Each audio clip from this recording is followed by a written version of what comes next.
Hello everyone and welcome to the fifth week of this Pappy Van Winkle range. Typically this would be the last one, but we have another bottle to do next week. But this is the pinnacle of what they do. This is a 23-year-old wheated bourbon. Even though I've been in the whiskey industry for a couple of years now, I don't really know where to start with this. It's not something you can compare other things to. The old bourbons that have come out in America are just, they're either bottled decades ago and they're now worth money that none of us can even afford to think about, or they get bought very quickly and they get flipped in auctions. So it's quite difficult to even begin to think what this would be. If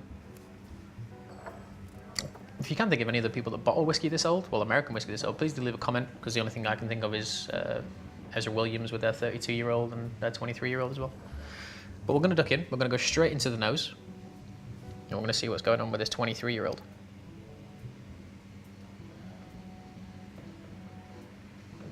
It smells a bit kind of desserty. So richer and sweeter, but it's been a consistent thing throughout all of them. The only two variances were the 12 and the 15, which had a bit more of that tobacco smoke on the nose, but the 20 had that really kind of spicy, oaky style finish to it. But this is very, very sweet on the nose.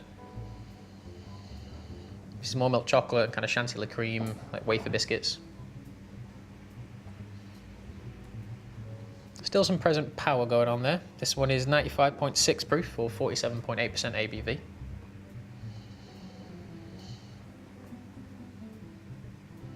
Yeah, milk chocolate, sweet desserts, kind of like mint juleps and Manhattan cocktails. There's sweetness and there's herbiness, and there's also a nice bit of kind of savoury spice to it too. Really kind of levels of fruit. Like you can always think of American whiskey, I always get kind of like coconut, pineapple, mango, green apple, pears, all that kind of thing. With the 20-year-old, we had a watermelon smelling note, which is pretty unusual. I don't think I've ever smelled watermelon on a whiskey before. But with this guy, we are getting a few more sort of odder flavours going on with it. I don't think I've actually shown you any guys like the pictures on the back yet. So this is the Van Winkle family. This was Julian Van Winkle's son. This is Preston Van Winkle's father, and this is Preston Van Winkle, so he's currently in charge of everything. And the 20-year-old really kind of sets everything off with the red writing, but this is quite subtle, like the whiskey itself. Very simple, very easily marketable. You kind of, if you see this on the back shelf, you know what you're looking for. Very nice looking bottle, very clean, very original. But yeah, but no, this 23 does kind of follow on with that melon note. Just kind of more of those kind of summery, exotic island-based fruits, like it's kiwi and it's, kind of cantaloupe melon and all that kind of thing. But with chocolate and those kind of rich sweetness and creams and sauces all around it. Let's taste it. That's what it's all about.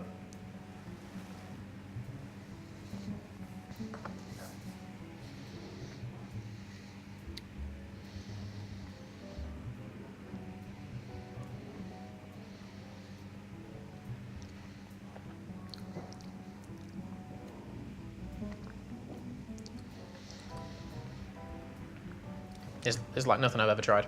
I still don't know what to compare it to. This is a very isolated tasting situation we've got going on right now. Wheated bourbon isn't spicy, or typically it's not spicy. You will get spice from wheated bourbon based on alcohol percentage.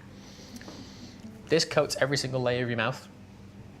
Like it gets into layers of skin that haven't even been like created yet. It just nestles deep into all of your taste buds and all of your cheeks. It's oil and butter, really kind of rich sauce flavors.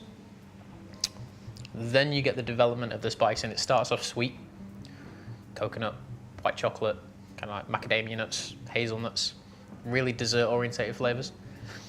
And then the spice drops in, and it's not like a depth charge like it would be with an Islay whiskey or with a 20-year-old, because the spice on that's quite prevalent. It's a subtle spice. It gently just kind of swells up. Starts off as like a little teaspoon, and then just really kind of grows throughout every corner of your mouth. Very unusual.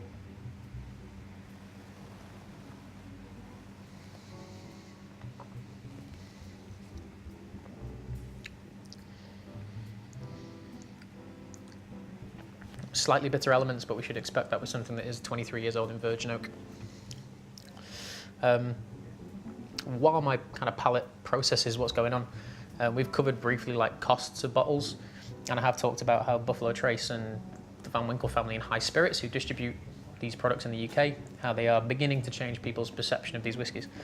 So in terms of auction prices and secondary values, I'm pretty sure that you're starting at about 500 quid and just going up further and further to there. That average is about 750. You're talking about 1,000 to 1,500 for that. And I've seen that go for in excess of £2,500, sometimes 3,200. I think that was the highest it ever went for. In terms of what recommended retail prices should be, these may have changed, but not by much, because I watched the interview with Pappy Van Winkle, which is in the description box below.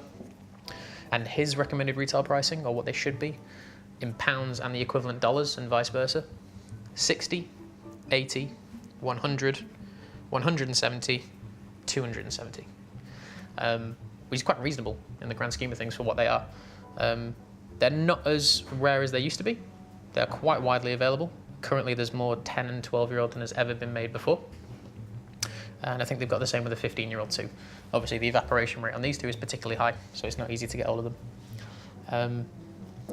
So I think the flavour's finally died off. I can kind of process a couple of things now. All the sweetness you could ever want, nuts, white chocolate, creams, caramels, honeys, raisins, sultana. Little savoury elements of that tobacco note still in there, really good quality tobacco. And then just a little bit of bittersweet dryness that just kind of takes everything off. It's almost like a cayenne pepper, kind of bittersweet, spicy thing. As I've got nothing to compare it to, it is a very isolated product. I'm going to be quite neutral and go for a 9. I know it's quite a high score, but there is a lot going on with it. It's extremely complex, and if you could pick it up for sub £300 or dollars, which you should be able to in the next couple of years, I think it's more than reasonable for what it is. So yeah, I'm going to give that solid 9. Might not be as high a score as some other sort of celebrity chefs and bloggers have been giving it, but that's just an honest opinion. I've got nothing to compare it to, and I think if I could buy it, I would, but there's just something holding back from making it quite a 10. Yeah, 9 out of 10. 23-year-old bourbon, not easy to come across, and it's got Van Winkle written across it, so obviously it's pretty cool in itself. So thank you all for watching. That was the last video of the regular series, and then next week we've got something quite special for you. So thank you all for watching. I've been Phil, this is the Whiskey Jar, that's a 9 out of 10, and I'll see you all next week. Cheers.